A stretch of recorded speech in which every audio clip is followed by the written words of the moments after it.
बिस्मिल्लाहिर्रहमानिर्रहीम। मैं सरपरस्त अल्लाह सदर नफर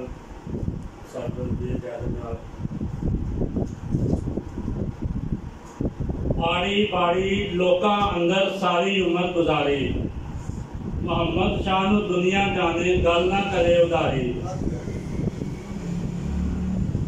अज असी जी बेड़ा पीर मोहम्मद शाह बुखारी ते परौने आ ते परौन चार भी आ।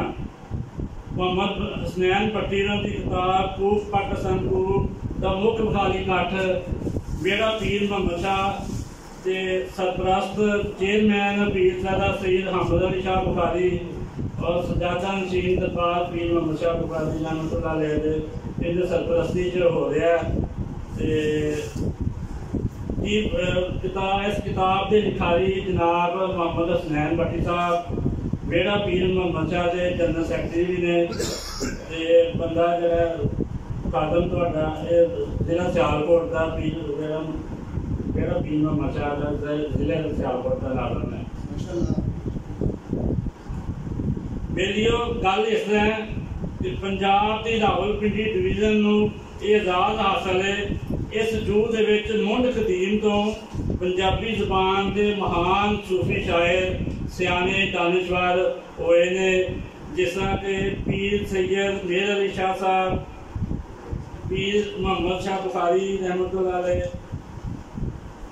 जोगी जेलवी, शाह मुराद, बाग हुसैन कमाल, साईं अहमद अली पिशौरी, ये सारे रावलपिंडी डिवीजन तो इस धरती का तलक है इन्हों का। इन्हों जोड़ा कलाम है पंजाबी अदब का हिस्सा है, निसाब का हिस्सा है, निसाब के पढ़ाया जा रहा है। हूँ मैं इस किताब से थोड़ा जहा चानन पावांगा। इस किताब के दो पक्ष बयान किए गए हैं, वसेबी पक्ष और मज़ामती पक्ष। मैं पहला वसेबी पक्ष से चानन पावांगा। इस किताब के सफ़ा नंबर 217 से पीर सैयद मोहम्मद शाह बुखारी रहमतुल्लाह अलैह वसेब उत्ते डूंगी झात रखते हैं ते पीर साहब फरमाते ने, दर्द मर्दां दा मिल जाए, दर्द मर्दां दा मल जे, तू है मांदा या कर मांदा, लकड़ी नाल मुहम्मद शाह लोहा भी कर जांदा। जी हकीकत ते मार्फत दीयां गुझियां रंगां ने। इस शेर विच कामल मर्दां नाल जुड़त नूं समझाउण लई लकड़ी ते लोहे की अलामत वरती गई है। भई जे बंदा गुनाहगार जे गुनाहां दा भार बहुता है, जिस तरह कि लोहा वजनी हुंदा है, लकड़ जिहड़ी है ना हौली हुंदी है ते लकड़ के नाल लोहा भी तर जाता है। इस तरह जे कामल सूफी दे कामल वली दे लड़ लग जाइए तो गुनाहगार बंदा भी तर जाता है।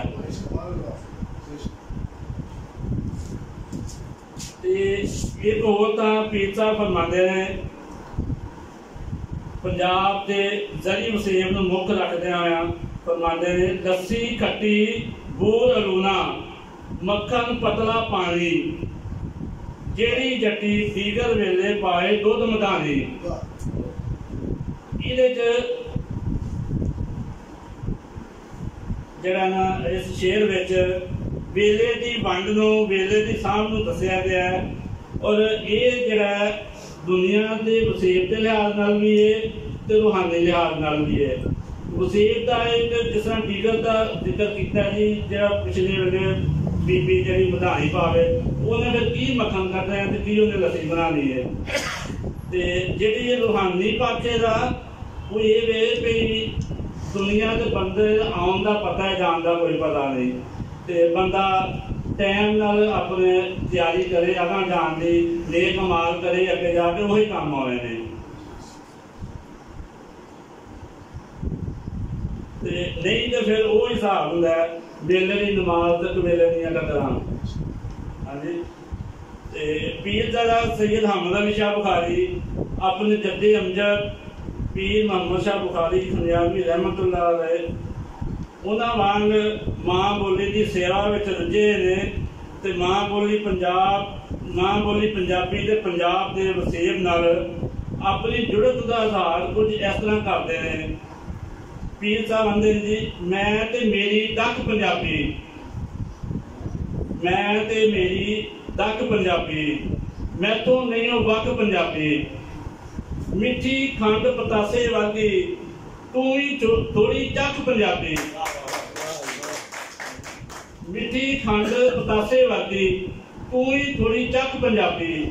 देखो जी, ये पतासे का जिक्र किया, पतासे की अलामत वरती है जो साडे वसेब का हिस्सा ब्याह शादी के बिल के वरती जाती है। एक सवार के तौर पर पतासा वरत्या जाता है। पीर साहब ने वसेब मुख रखने अलामत वरती है।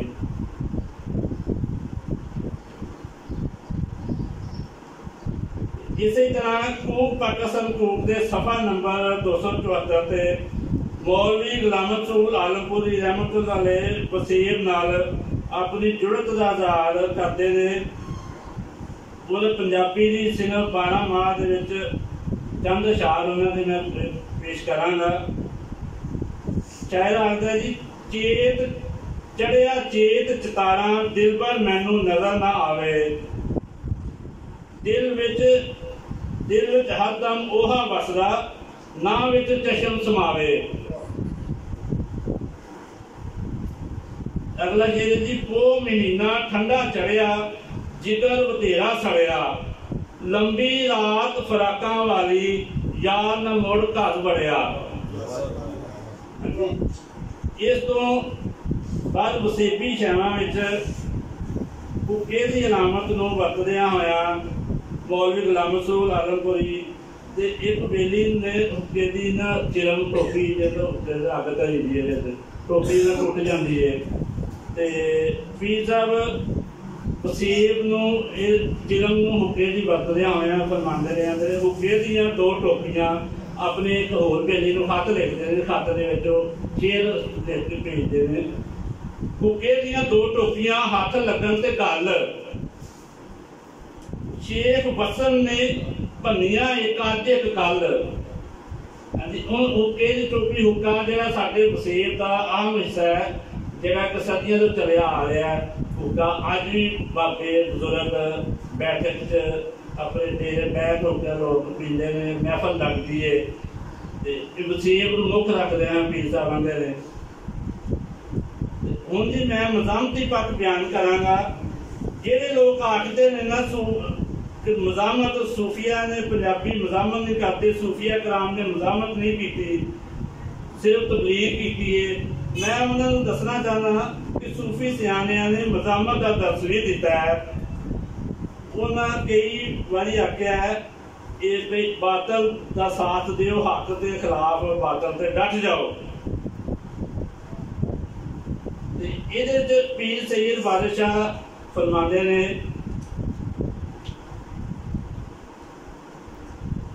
रन्ना चंगेरियां उन्हां नालों जिहड़े शाह नवाज संघ दे आहा, रन्ना चंगेरियां उन्हां नालों जिहड़े शाह नवाज दे संघ आहा, एक डंग भी जंग ना कीता उन्हां, एक डंग भी जंग ना कीता उन्हां जिहड़े टूए दे डंग आहा। बादल शाह और लूंबड़ा वांग चुपे जेड़े सोने शेरां वांग आहा, धरती के दुश्मनों नाल मुकाबला करने की बजाय जो नस जाते हैं, मुकाबला नहीं करते, दुश्मन तो डर जाते हैं।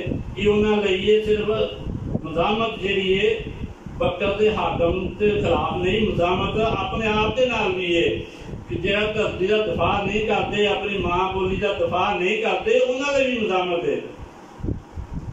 इसलिए सानू धरती असी साडा वसेब ते साडी पहचान है। तो जे वसेब नूं भुल जाएंगे, पछाण मुक जाती है, किसी भी कौम की पछाण मुक जाती है। ते मज़ामत झूठे रबां के खिलाफ है, मज़ामत डब्बे पीरां के खिलाफ है, जिहड़े सिर्फ अपनी दुकानदारी चलाउण लई लोकां नूं धियाने लाई रखदे ने। इहदे च बाबे बुल्ला शाह साहब दा शेर मैं पेश करांगा। बाबे बुल्ला शाह साहब फरमांदे ने, कल रोए लोकां पाईए गल रौले लोकां पाईए, पुत्तां अगे सीस नवाई, जेड़े घर के आप बनाई, जेड़े घर के आप बनाई, शर्म रत्ता ना आईए, गल रौले लोकां पाईए। बामन आप जजमान डराए, पुत्र पीड़ 10 भरम दौड़ाए, आपे दस के जशन कराए, पूजा शुरू कराइए, गल रौले लोकां पाईए, गल रौले लोकां पाईए।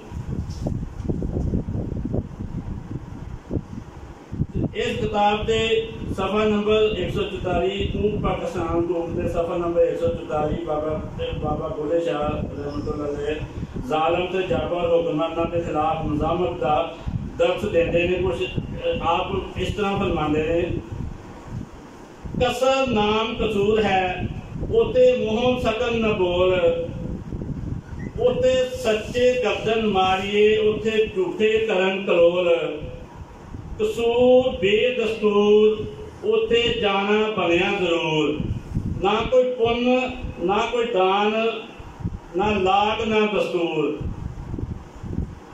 बाबा बुल्ले शाह रहमतुल्लाह अलैह ते उन्हां दे मुर्शिद पीर शाह नायक कादरी रहमतुल्लाह अलैह नाल कसूर दे हाकम नवाब हुसैन खान कबीशगी ने बहुत मंदा सलूक किया, आप बहुत तद्दी दित्ती, तंग किया। कसूर दे हाकम के खिलाफ बाबा बुल्ले शाह रहमतुल्लाह अलैह डट गए, मज़ामत की, कसूर नूं आइन ते दस्तूर देने की गल की है। जेड़ी कौम का किसी आयन नहीं, उन्होंने कोल कौम की तबाही च कोई शक नहीं। जेडे किसी आयन से अमल नहीं करते, जिन्होंने लैन कोई नहीं, उन्हें तबाही च कोई शक नहीं।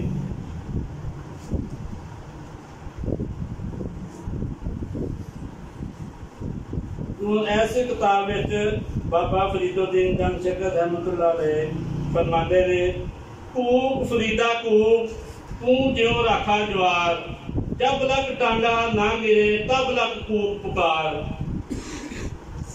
गुजिया रमजा वाला शेर, लुकाई में चानन खिला दे आए ते सानू हमेशा लिए हक ते पंध वाल चलन की मत दे रहा है। जेड़ा शेर हक के सामने नीवा होंदा है, उन्होंने किसी होर के सामने नीवा होने की नहीं लोड़। इस किताब का सोमा भी है, शेर है। जिस तरह बाबा जी फरमाते हैं, कूक फरीदा कूक, तू ज्यों राखा जवार, जब लग टांडा ना गिरे तब लग कूक पुकार। फरीदा कूक, फरीदा बाबा जी मुखातब करके कहते हैं कि कूक बाज लाते रहो, बाज लाते रहो। जिवें जवार से राखा बैठा, जिन्नी देर तक जवार वड्डी नहीं जाती, दिखती नहीं, उन्नी देर तक राखी करनी है, आवाज देनी है। जब लग टांडा ना गिरे तब लग कूक पुकार। आखिरी साह का आवाज लोगों का सुनिया पुराना है, अपने वसेब का, अपने मज़ामत का, सूफिया कलाम की तालीमात का। ये साडी किताब का सोमा है। इस किताब का मोहम्मद हसनैन भट्टी साहब ने आवाज अपनी इस किताब के राही लोकाई तक पढ़ाई है।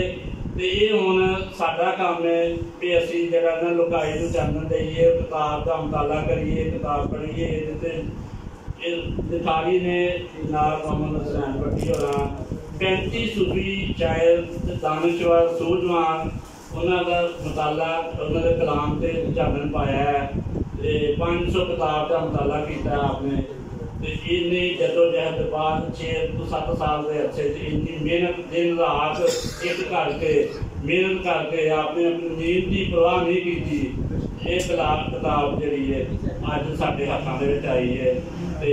तो सारे जरा ना आज करन इस काम का वसेब का, अपनी मज़ामत का, अपनी धरती जुड़न का इजहार करन रब दा